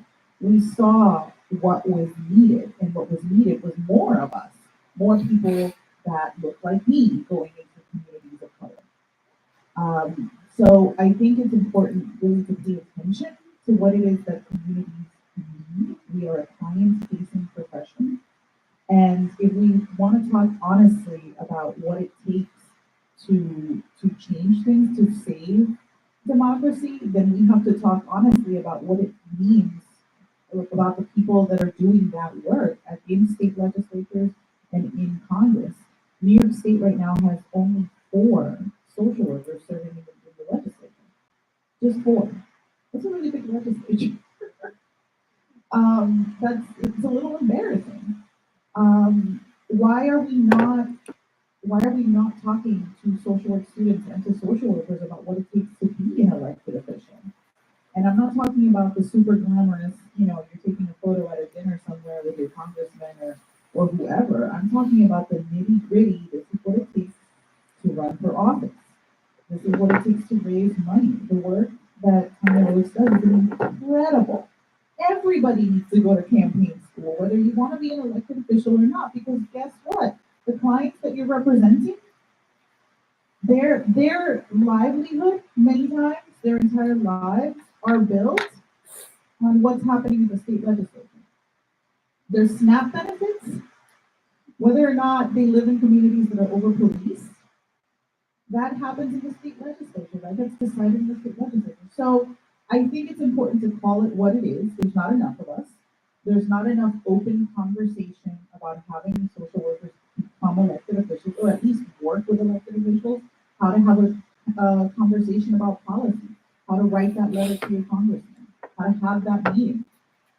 That's why Student Advocacy Day is so important, because you have a class about teaching you how to do that. And when you go into that office, to not clam up and know exactly what to say to move this issue or that issue. So I think everything that was just said is 100% agree, hard agree.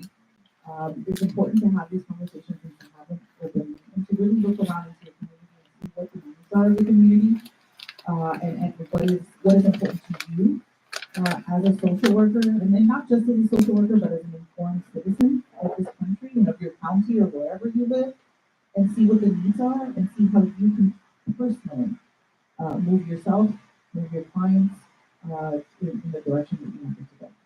Or not, I'll take that back. Not the direction that you want them to go, but make sure that people are informed. Make sure that people are informed. One last question for me. Then I want to hear from you. Problem.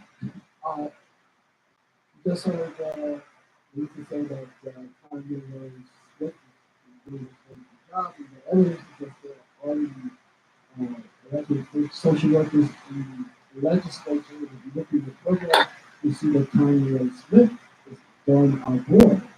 Okay, you go on our team, and that's like being tactic from home to come up to the killer. We got she is the real deal. All right. So for the last question from me, I want to talk a little bit about the generation. Because there is a generation. It's a generation whereby, in terms of what young voters are going to do in November, that I please with user community. And I can say over the years, to just come up with things that's done enough to motivate them. So we're going to see what happens in the meantime. So one of the really great aspects to what I do is I get to mentor and supervise young social workers. And, that's really because I get to talk to them, about stuff. And so one of the social workers that I'm working with is in charge of the social work works and institute. And she came to me and told me that they were going to do a town hall meeting on whether or not they're going to boycott wheelchair where it's kind of like, they're saying, what are you talking about? People die, so that, that you have votes, and you have a boycott. But there is, I think that part of the storytelling is the responsibility of the older social workers to kind of offer some kind of maybe or at least listen to what the young people are saying. That's why we have a one young social workers. If I listen here telling you what we think, you're going to hear what they think. So I think put in the context of what we're doing. What stories should we be telling young social workers? Because when you think about it, young social workers have not experienced many of the things that we have. You're getting ready to experience an election. We've all experienced that. No, they've already experienced it. In terms of things that we do. But what I'm saying is that you may have experience like that, and you may have experience. How far back? So there are experiences that we have.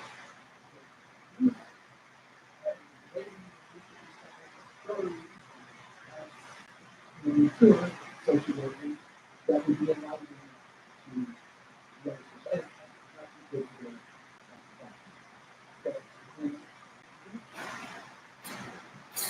Cool. But I'm young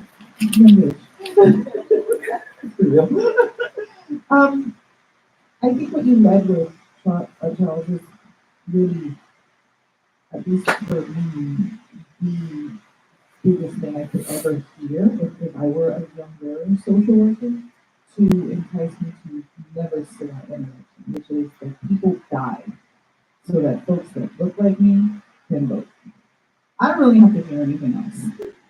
So that's the first thing. Secondly, though, I think that more can be done by way of mentorship and guidance and nurturing purpose with young social workers by folks that have been that have been doing this work for a long time.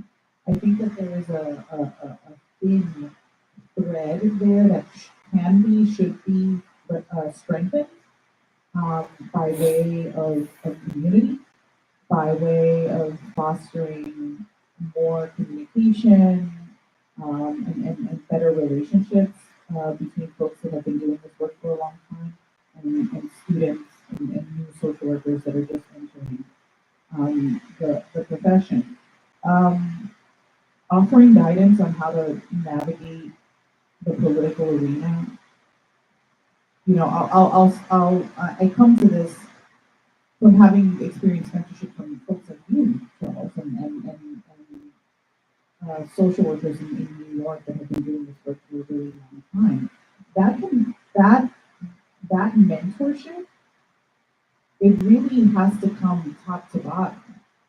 Young people, it's not fair, and I don't think it's right to expect that young people are going to go knocking on doors and say, hey, you know, I'm interested in fixing X, Y, and Z problem in my community. Can you give me some mentorship, Mr. You know, person who's been around for 50 years? That's not the way that this works. I think folks that have been doing the work of political social work and macro social work for a long time have to be willing to open that door and share those stories about the not so good old days when things aren't how they are now, and foster those relationships. And that is time consuming. That's time consuming work. But if we get creative, if we build it into curriculums, you know, why isn't there a political social work track at every social work school in the country? Let's talk about that. How do we fund that? How do we get resources for that? How do we build it in so that that is a valid avenue that people can take to learn how to do this work? And I won't say that everything I learned about what I do politically, I learned by accident, but certainly I had to go knocking on doors. And I didn't always knock on the right ones, and a lot of them were dead ends. And thankfully, I found you and others like you to guide me and to mentor me.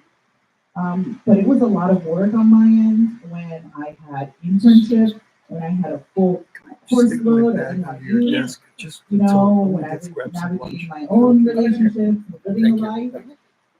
That's a lot to put on students that are in a political landscape now that is mired, that it's hard to live in this world. Everything is expensive, you can't pay your rent, now you gotta deal with tuition, and now you gotta go knock on somebody's door to tell them to teach you something? Well, hell no. So, top to bottom, I think our elders can do more, can do better to bring the young folks into the tent and teach them what they need to know. I agree with all of that. The other thing I wanted to say is, so Alexis Jones, one of my students was here today, we walked over to the White House this morning and we were talking about the fight for women to get the right vote in the United States, right? So you had folks like Gary Chapman Cat who were doing the traditional political realm, right? They were going and meeting with members of Congress and like doing all of the traditional advocacy. And then you have folks like Al Paul who were protesting in front of the White House. And it turns out that we needed both of those things. So it is physically painful for me to hear people talking about boycotting voting, because voting is like one of the central principles of my life. But I also think it's important to remember that there's more than one right way to get us where we need to go. And I think there's a difference between mentorship and saying, hey, this is what worked for me. Have you tried this? What resources can I offer you? Versus I have definitely in the past been mentored in a way that was like, this is the right way to do it. If you don't do it this way, you're doing it the wrong way. And I think we can bridge that gap and say, okay, some of us are going to work on it this way. You want to try another path? That's great. What can I do to help you? Here, I've tried something like that in the past. This is what happened, right? I think we can try to find that balance, but I don't think it should come at the expense of folks being true to their own lived experiences. But I mean, I hope they vote, but I want them to know that their experience is valid and heard, and that it's part of the story. Mentorship, that It's not an abstract concept. We actually live it as social workers, and the more seasoned social workers, they're saying, hey, there is just now we need mechanism to bridge that. They're just saying, I really think that part of moving forward with this is really, and for example, houses of education, very beginning to continue. And the people who are there when students are excited and they want to do the work and they want to come in, they certainly hope they're not too much, but that we're giving guidance. This is how you need to do this. If that doesn't work, you need to say, that, I taught housing my entire time in academia, legislative grade. She had no choice. You have to go. You have to walk all this class because they're going to be there learning everything you want to learn about the housing process. Decide that your role is just writing the testimony, that's the problem. If your role is like run for office, you're going to say that. If you don't know what they're saying, explanation mark. I'm also echoing everything that I think. I just want to say for me, one of the things that I find, and it may be similar to what you find, most of the time the young people that I interact with say, I want to be a clinical social worker. I usually see in any given year 10 students that say I even want to be back there. Then it's within that 10 that you think about political social work. So instead of thinking that way, that's why I teach the way I told you. I try to get all of my students interested in policy. It's my aspiration at the end of every semester to have every student walking out of the classroom no longer feeling afraid of policy. The first day we talk about the fears of being in a policy class because everybody's scared out of their mind. Even the students who say they want political social work, everybody's scared out of their mind because it's wrong. So having all the social work students, the clinical ones, I really go overboard to help them understand. To be a good clinical social worker, you need to understand policy. That's what's going to get you your victim. There are so many other things that are going on in your client's life. Policies are intersectional. So you might be working at a food pantry, but you got to think about housing. You got to think about payday loans. There are all these things you have to think about. And there are policies that are out there that are driving these things. So I really spend my time as someone, I know I don't look it, but I'm 60 years old. I'll be 60 years old in a couple weeks, sorry. I try to really help students understand that policy is important in everything.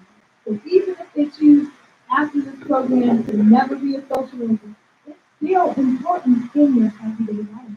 And once they get that buzz, I think they're more open to having these conversations with other people about potentially getting more involved on the school board or potentially getting involved in city council. We had one of our adjuncts who was on city council. I would invite her to class. That would be a really energizing class for students because they saw somebody that looked like them on city council, somebody young doing this work. They got to hear the barriers of doing this work. The retired congressperson that came, because he was retired and he still had connections, he actually invited a current person to campus, and I had two of my students go to a dinner with him. So I think there's so many ways to bridge this generational divide. But one of the key ones I've heard is just listening to the story, listening to your story, finding out what you care about, and helping you to find that path, that policy path, to really make changes in those ways. You really, all the time, but just hang with us for a little bit. I don't want to be really confused. And in the program, you see that in July, we will be doing a political boot camp before there is an intensive training for people who want to think about running for office or working in campaigns or just getting more engaged in politics. So, yes. Yes. I want you to hang on too, because I've asked all my panelists to give me that one big idea of social work before we close. Yeah, I want to thank you for drawing attention to the importance of storytelling with your human experience. I think social work forgot its mission somewhere along the way. And we are bringing back the whole notion of what is scholarship. Is it scholarship to simply say 3,329 individuals were reached, or are we going to talk about their stories? So I think that is a powerful way of drawing attention to the fact that social workers, like wanting to be clinical social workers, like Harry Stack, my dean of the School of Social Work, wrote a book called Unfaithful Angels, with Mark Whitman, saying we have moved from our public mission to becoming more oriented toward clinical and other professions, or to be absorbed in the CPA system, which is by and large a dysfunctional system. So I watch my students graduate, this is my 25th year, 20 years full time, and as a professor in I continue to teach for my professors in my department at State University. And I see a change as we're walking with this, the younger generation. I mean, lack of this fire that we all had when we came into the professional sector. And so I think listening to you, perhaps we are now becoming faithful advocates, but how do we work closely with organizations like CWD, whose 2024 accreditation standards I absolutely love, actually, because their competency is anti-racist diversity, equity, and inclusion, while universities are shutting down their DEI programs. And my biggest problem is in our own schools, some of them remove the anti-racist from comprehensive theory and just include diversity, equity, and inclusion and have their own interpretations of it. And comprehensive too, for the first time in 2022 econs, they included the word racial to social and economic and environmental justice. And programs don't even know how to operationalize. Those of us who want to operationalize it, or somehow consider it as, oh, the race advocate, and other words, which are not only demeaning, but what it means or antithetical to the mission of the profession. So I think today's meeting are effective if our voice is much more than, doing the academic school board meetings, or the ones that are important. I think we have to ask the biggest question. The world of this country is now. We are in the most reactionary time. We may end up with a president who is anything but friendly to social. And if so, what is the profession going to do? What are we going to do to prevent that disaster happening, in November? So I am really sad to see social workers sort of stuck in this very topic. Of course, as you said, their social work doesn't do it. We are regular all the time. But we need that. What are we doing as a collective to all the help to say this is our mission? We actually have to stop anti-democratic forces coming and taking this country. I think more of this is important.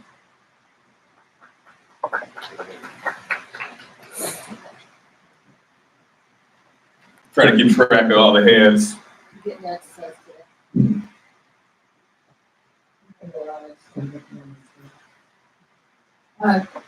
Thank you for this, and thank you for that comment. I would like to learn more social workers. So I have a comment and a question to your point about the final point of operationalizing.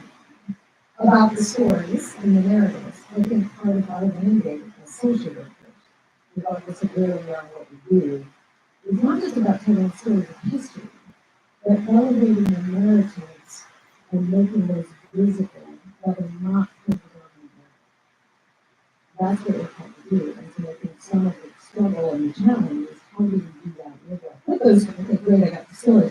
Where do I put those, especially for those of us who sometimes inhabit spaces that not everyone has access to? How do we elevate those narratives?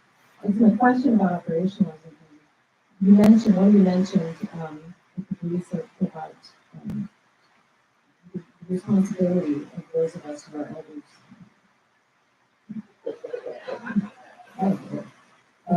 who are more experienced in the profession, to open those doors.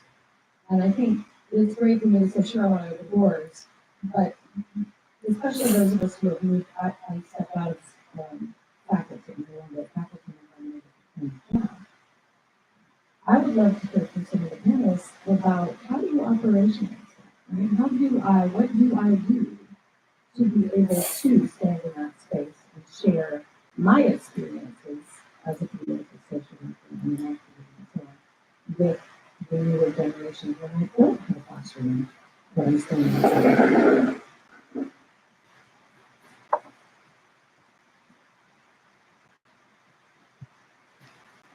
So at CSW, I actually have opportunities to speak with and discuss social education in circles that are not necessarily the classroom. So as far as I'm concerned, there may be opportunities that we might not be big opportunities, but I think every little opportunity helps. So I start with, I'm a social worker. I'm Halaevalu, Vakalahi, I'm a social worker. And just starting with that, not even putting in any of the other adjectives, just starting with that. And I think that even that small visibility adds to the visibility of not only social work, as a profession, but visibility of the stories that come from social work. So I really cannot imagine a 24-hour day without an opportunity. Within the kids at lunch, you just sitting right next to me, and I'm talking so loud, and they give me the eye, and I usually say something, sorry, we're social workers, we're kind of loud, we talk about things all the time. So even those opportunities that are not necessarily opportunities that are formalized in what we're used to, maybe opportunities we can leverage. So anyway, just an informal, I guess, informal, other than the classroom. That we have opportunities.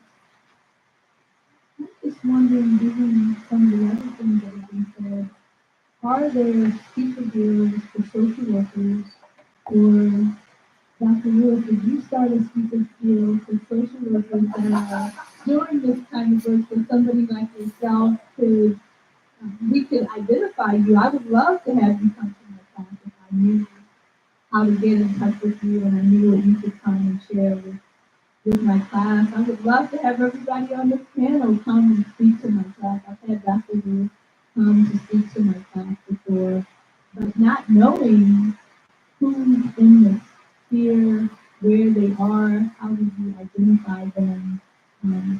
Because other groups have these types of speaker deals, so that might be one of them. I think it's especially important if you're doing a less traditional social work job. I think it's even more important to identify as a social worker. I remember at one point the speaker of the House in Connecticut, an MSW, and was a union organizer, and he would say like, oh, I'm Chris Donovan, I'm a union organizer, and I'd be like, a social worker. When I worked at Capitol Hill, people ask me all the time, how come you decided not to do social work anymore? And the longer I was there, the harder, I would say like, oh, I am still a social worker. But when enough people ask you that, when enough social workers ask you that, you start to question yourself. And so I think so the visibility of social work in all sorts of spaces is so important. So whatever the new field is that you're in, that it's not all social work, but that you have a really important job there. Agree. Very quickly, every space that is in the classroom is going to be an improvised and new space. I'm sorry to break it to you. That's the answer, right? You have to be vocal about who you are, what you do. You are who you are, a social worker. We're, but we're like some kind of some kind of creepy crawly that is everywhere. We are everywhere. I'm never gonna get invited back here. We are everywhere. And the we have a really good chance.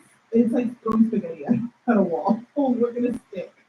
So just if you identify yourself in whatever field or office that you find yourself in, if you feel that there is a need for a story or a narrative there that advances whatever cause, and all you got to do is speak up about it, and we will come, whether it's after the creation of this speaker bureau that I probably won't be invited to,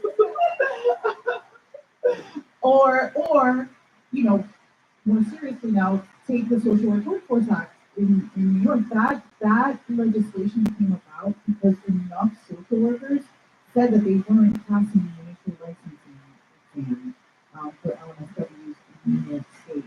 One social worker turned into 2, turned into 5, turned into 10, turned into 150 narratives that we now have that we take with us to the state legislature. Every time we're up there, and I'm up there a lot, I bring at least 2 social workers with me that can share that story. So it's a matter of identifying your people, who are your people, and really amplifying that. And anywhere that isn't a classroom is going to be an informal, made up space until it is formalized somehow. And it's only going to get formalized with numbers. So just find your people. We're here, and we're out there. Got 4 people in the queue. How long are we gonna do this for, Charles? You go. My question is, original generation gap. How do we leverage social media or technology to be able to do those things and provide, I work with different but providing accessibility to those social workers and to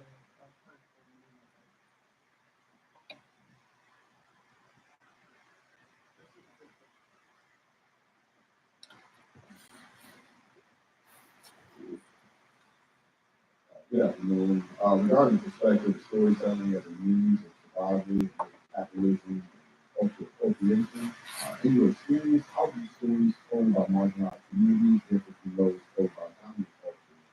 And what can you learn from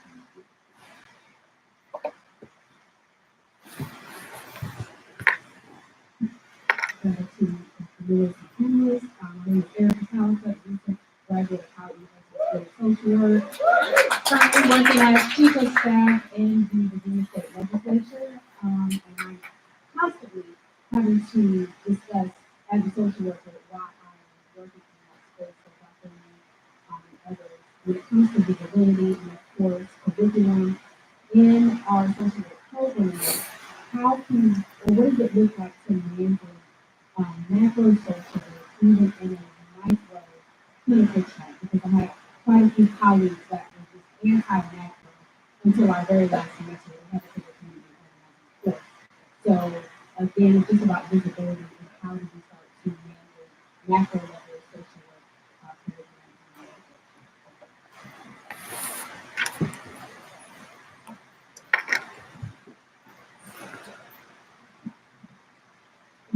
I'm not sure when I can ask about it here, but I'm going to we're talking a lot about mentorship for social students and social workers in the field.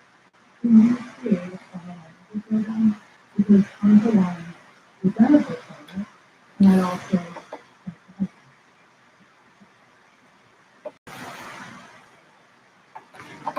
so I'm just going to quickly answer just the macro question, which is every social student in this country has to take generalist social work practice.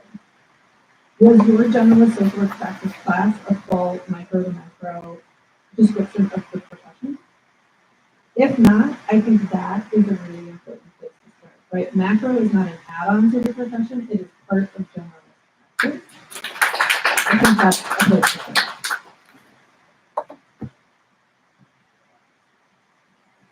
the mentoring program, that is like ongoing, right? So, assisted leave, that's something that we'll just start with last year. You're gonna have to give me some grace, okay? That is something that I've written on it, I've read it for 25 years, so it's time to really do something on a national level. So, stay tuned, check in with me whenever you have an opportunity.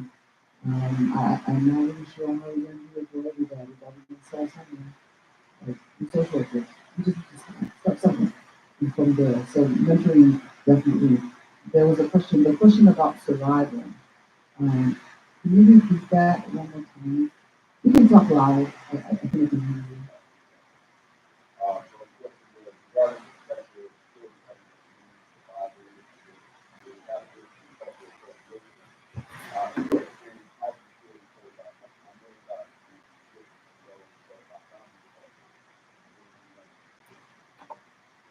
You know what? Maybe they're not even different. And if they are different, it's because somebody's not telling the right story about somebody else. But the story is, you know, we all want, we all want love, we all want resources, we all want the same thing. But in telling those stories, there might be some inaccuracies. We can learn from that. I think I'm one who love the contrarian perspective because I kind of think that what I say is actually wrong gospel, and then somebody comes around and says, "Hey, wrong gospel. This is a better idea." So I love the contrarian. So that's part of the reason why I said your stories ain't different. They're just not told accurately, maybe from the perspective of the people who the stories being told. Which brings me to the point that the last person on the film said, if you're gonna write about Pacific Islanders, add me in, please, because it's my story. If I'm gonna write about African Americans, I'm gonna make sure that you add me there because of them. But the story has to be told, and whoever is ready and have time to tell the story, just include everybody else who you're telling the story about. So, social workers, we're flexible and we're industrious, so we can pretty much bring people And I would echo that same thing for the first question about people who might be in the community with impaired hearing that, I know with one of the things with my work, getting subtitles. I need subtitles. I need to have people there that are doing sign language because if I want to be inclusive, those things are important. And I think so often, though we are social workers, we don't always think about the range of abilities that are in our presence.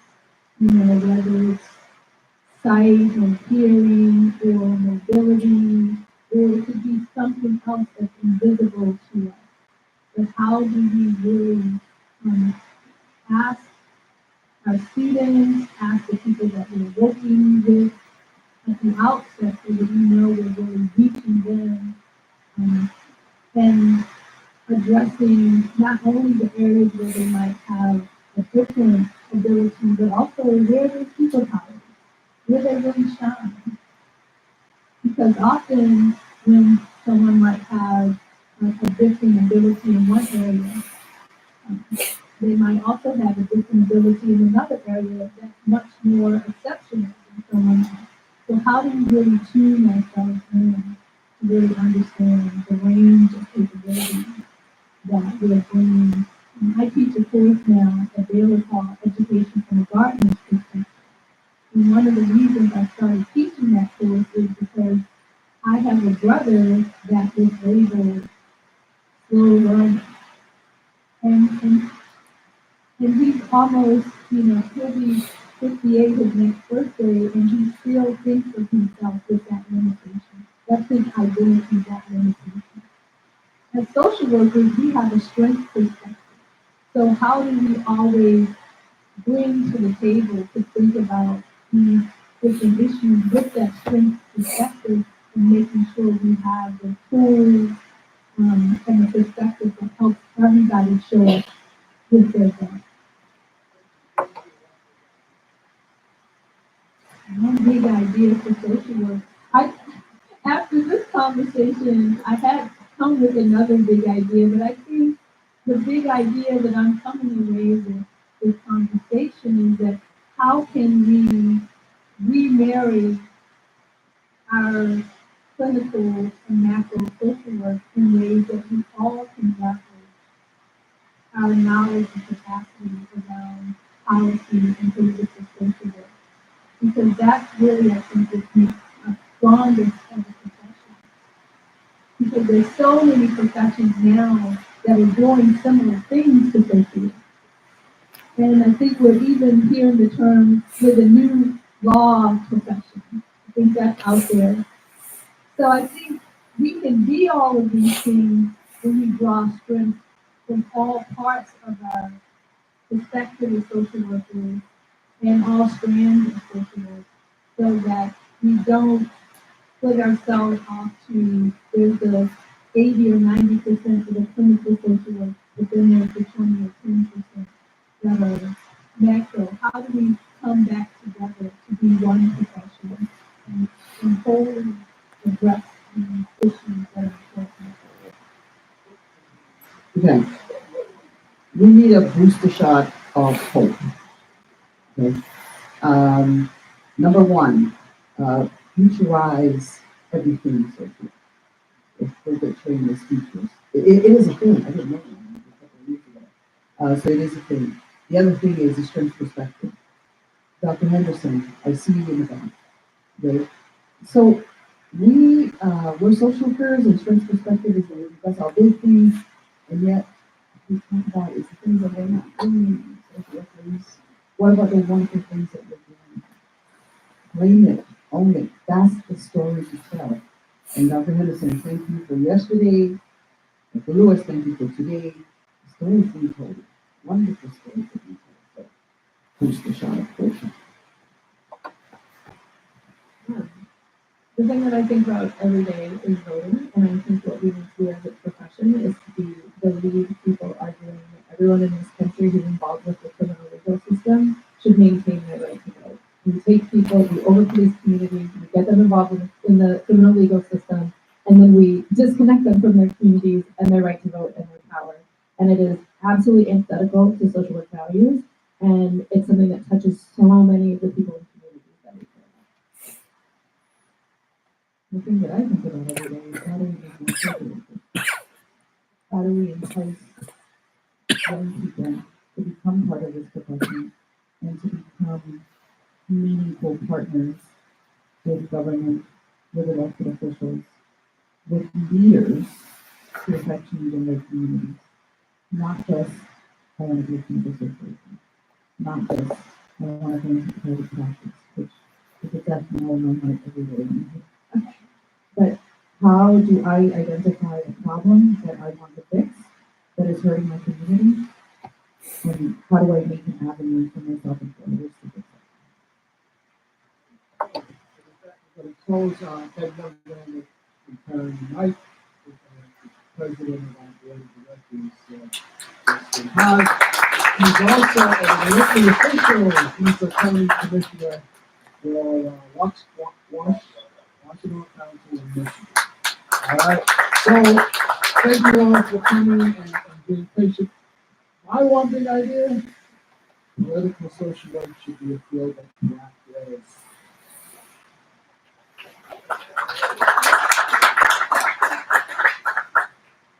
Thank you, everybody. 1 o'clock. We'll be back here at 1 o'clock to hear from young social workers.